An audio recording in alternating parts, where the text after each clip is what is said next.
राधे राधे। उम्मीद करते हैं सब लोग अच्छे होंगे, अपनी स्टडी अच्छे से कंप्लीट कर रहे होंगे और आईटीआई की क्लासें देख रहे होंगे। हम आपको करा रहे हैं 7 chapter MS Excel. MS Excel में आपकी जो आज क्लास है वो 10 क्लास है। कौन सी क्लास है? 10 क्लास। अभी हम 2-3 दिन से आपको वीडियो नहीं अपलोड कर पा रहे हैं चैनल पे, क्योंकि हमारी तबीयत खराब है। काफ़ी कमेंट हमें मैसेज आ रहे थे कि मैम क्लास अपलोड कर दीजिए, हमारे एग्जाम है, लेकिन हमारी तबीयत खराब होने के कारण हम आपको वीडियो नहीं अपलोड करवा पा रहे थे, उसके लिए माफ़ी चाहते हैं। अब क्लास कंटिन्यू रहेगी आपकी। तो आज का टॉपिक है आपका चार्ट एंड ग्राफ। चार्ट और ग्राफ में क्या डिफरेंट है और ये कैसे होते हैं, एक्सेल में इसका यूज क्यों होता है, ये हमारी चीजों को आसान कैसे बनाते हैं। फर्स्ट ऑफ ऑल इसके इंट्रोडक्शन हम जान लेते हैं, डेफिनेशन।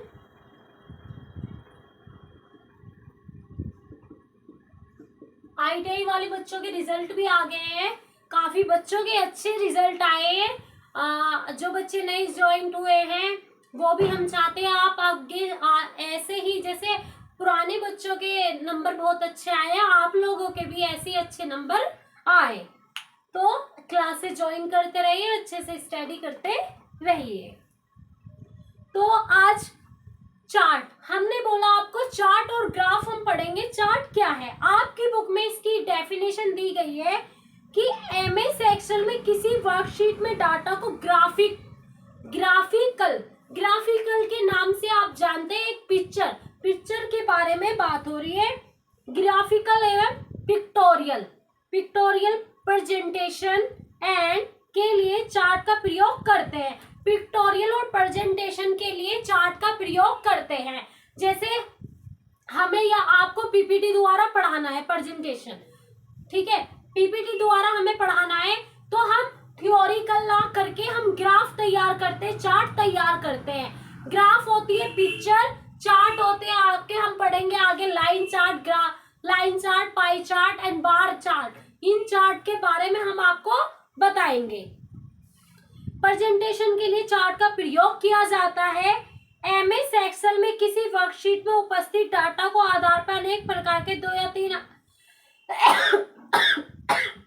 आइम चार्ट सरलता से बनाए जा सकते हैं। मतलब बहुत इजी। एक्सेल में 2-3 चार्ट ऐसे होते हैं जिनको हम इजीली बना सकते हैं, जैसे pie chart, bar chart, line chart. ठीक है, पाई चार्ट आपका किस तरीके से होता है, ये हमारी प्रेजेंटेशन, ये इस तरीके का हमारा इस शेप में हमें पाई चार्ट देखने को मिलता है। लाइन चार्ट आपका इस तरह एक लाइन बनी हुई होती है, तो ये हमारा क्या है, लाइन चार्ट है। बार चार्ट एंड आपका हुआ बार चार्ट हो गया। कॉलम चार्ट भी हमारा इस तरीके से होता है। बार चार्ट में थोड़ा इस तरीके से आएंगे, तो ये हमारा बार चार्ट है। हम आज पढ़ा रहे हैं आपको bar chart and line chart. Chart के तत्व क्या है? टाइप ऑफ चार्ट, जिस डेटा के आधार पे कोई चार्ट बनाया जाता है उसके अतिरिक्त चार्ट में कई तत्व होते हैं। इन तत्वों को निम्न विंडो के कॉलम चार्ट में दर्शाया जाता है। मतलब कहने का मतलब है काफी चार्ट होते हैं। जब हम डाटा तैयार करते हैं तो चार्ट के माध्यम से आसानी से हम समझ जाते हैं। जैसे हम चार्ट का यूज क्यों करते हैं, अब ये जानिए चार्ट का यूज हम क्यों करते हैं। काफी सारे बच्चों की संख्या है, हमारी क्लास में काफी सारे बच्चे हैं। अब उन बच्चों की हम काउंटिंग नहीं कर पा रहे हैं। आप समझिए बच्चे हैं हमारी क्लास में ABCD, इनके रिजल्ट आए हैं, तो हमने डाटा तैयार करा चार्ट में, एक्सेल वर्कशीट में डाटा तैयार करा। हमें ये देखना है सबसे ज्यादा किस बच्चे के अंक आए हैं, तो हमें पता लग गया 80। तो हमने एक इमेज से, एक पिक्चर से, एक डाटा को देख के बता दिया कि ये 80 आए हैं। 80 सबसे ज्यादा नंबर हमें दिखाई दिए। अगर हम इसे बात करें कॉलम चार्ट में, तो आप कॉलम चार्ट के माध्यम तुरंत समझ जाएंगे कि 80 सबसे ज्यादा नंबर आए हैं। इसीलिए हम क्या करते हैं, चार्ट का यूज करते हैं, जिससे कि हम देख के आसानी से उन चीजों को समझ जाए। एंड चार्ट एरिया, किसी चार्ट को बनाने में प्रयोग किए गए कुल क्षेत्र चार्ट एरिया होता है। चार्ट एरिया में चार्ट को घेरने के लिए एक आयताकार बॉक्स का प्रयोग करते हैं। इस आयताकार का बॉक्स एरिया चार्ट एरिया कहलाता है।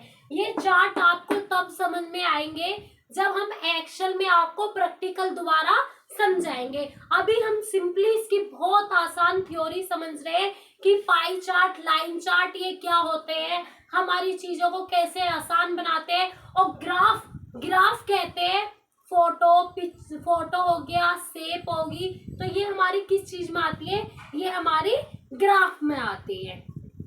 तो आसान जो इसकी चार्ट की डेफिनेशन है, chart is a graphical represent of data. Chart जो है ग्राफिकल को रिप्रेजेंट करता है एंड डाटा को ग्राफिकल पिक्टोरियल फॉर्म में रिप्रेजेंट करने का चार्ट कहता है। ये इसकी डेफिनेशन है। अगर दोनों के डिफरेंट की हम बात करें, दोनों का डिफरेंट है।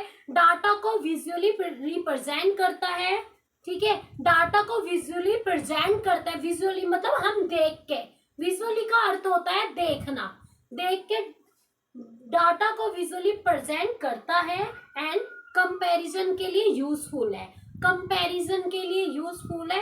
एंड ग्राफ की बात करें, डाटा को ट्रेंड रिलेशनशिप दिखाते हैं, डाटा को ट्रेंड रिलेशनशिप दिखाते हैं एंड चेंज और रिलेशनशिप होता है। ये क्या था, ये हमारा ग्राफ है। चार्ट प्रयोग करके डाटा का विश्लेषण करना, इसने कहा है कि चार्ट के द्वारा डाटा को विश्लेषण करते हैं। जैसे कॉलम चार्ट है, हमने अभी आपको बताया कॉलम चार्ट, हमारी ये कॉलम है तो ये कॉलम चार्ट कहलाया जाएगा। इसमें किसी मान को एक अर्धाकार कॉलम, वर्टिकल कॉलम के रूप में दर्शाया जाता है। इसमें विभिन्न डाटा सेट ने एक्स एक्स पर उनके मानों वाई एक्स पर दर्शाया जाता है। मतलब कहने का है कि एक्स वाई जेड, एक्स हम एक्स से स्टार्ट किया, एक्स एंड वाई। और इसमें क्या है, बार चार्ट में भी कॉलम चार्ट जैसे ही होता है। अंतर केवल ये है कि इसमें विभिन्न डाटा सेट के मानों में क्षैतिज हॉरिजॉन्टल, इसमें क्या है, इसमें बात कर रहे हैं, इसमें किसकी बात कर रहे हैं, वर्टिकल की। एंड बार चार्ट में हम बात किसकी कर रहे हैं,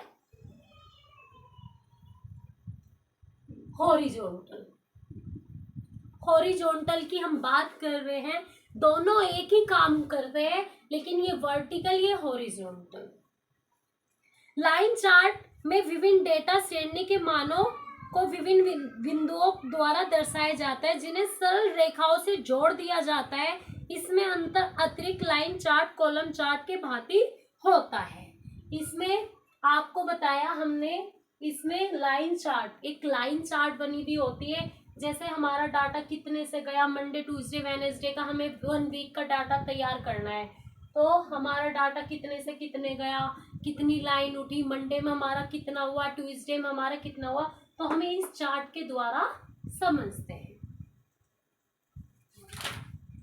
एंड पाई चार्ट का क्या है, पाई चार्ट आपका होता है, इस प्रकार के चार्ट में केवल एक डेटा श्रेणी को दिखाया जाता है, एक डेटा को श्रेणी में दिखाया जाता है। श्रेणी मतलब इस डेटा में एक श्रेणी को दिखाया जाता है।